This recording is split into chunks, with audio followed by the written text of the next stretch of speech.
श्री पीके सिंहज्यू जो इन्टरलोक्युटरको रूपमा चाहिँ भारत सरकारद्वारा उहाँ हाम्रो निम्ति चाहिँ पठाइएको यहाँ हामीसित कतिवटा अन्तर्वार्ता गर्नु भन्ने हिसाबले र जुन चाहिँ हाम्रो एउटा माग छ उहिलेदेखिको त्यो माग चाहिँ पुरा नभएको माग चाहिँ अहिले पनि यथावत बसिरहेको छ र त्यो माग विषय लिएर चाहिँ उहाँ धेरैपल्ट नै आउनुभयो भन्नु पऱ्यो अहिले यसपालिसँग त र अब यस्तो हुन्छ किन धेरैपल्ट उहाँ आउनु पऱ्यो भन्दाखेरि चाहिँ मेरो एनालिसिसमा चाहिँ किन एभ्री टाइम यो यहाँको कतिवटा माहौल चाहिँ चेन्ज भइबस्छ जस्तो कि यसपालि बङ्गालमा बिजेपी गभर्मेन्ट आयो अगाडि ममता हुँदा जुन खालको माहौल थियो अहिले बिजेपी गभर्मेन्ट आयो अर्कै माहौल भइरहेको छ फेरि अब यही बिचमा चाहिँ के भयो भने उहाँ हाम्रो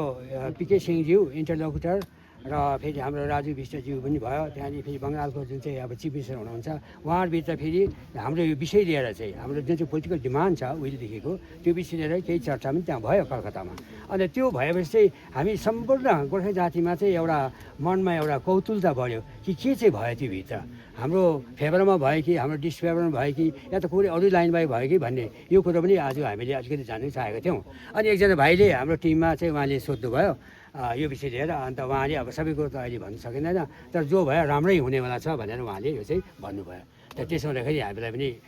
खुसी नै लाग्यो भन्नु पर्यो एक नम्बर र दुई नम्बर चाहिँ आज कतिपय पोलिटिकल पार्टीहरूको प्रतिनिधि र हामी सिभिल सोसाइटीबाट पनि आएको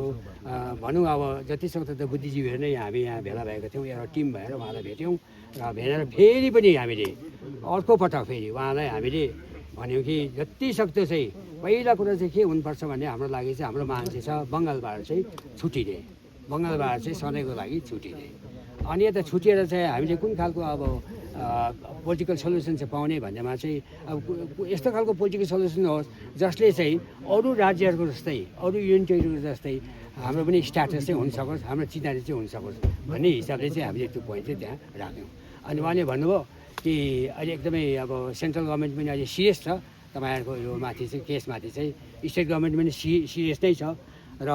जो हुन्छ राम्रै हुन्छ भन्ने मैले पनि आशा गरेको छु भनेर उहाँले भन्नुभयो अनि त्यसमा हाम्रो एकजना साथी म नाम त भन्दिनँ साथीले भन्नुभयो कि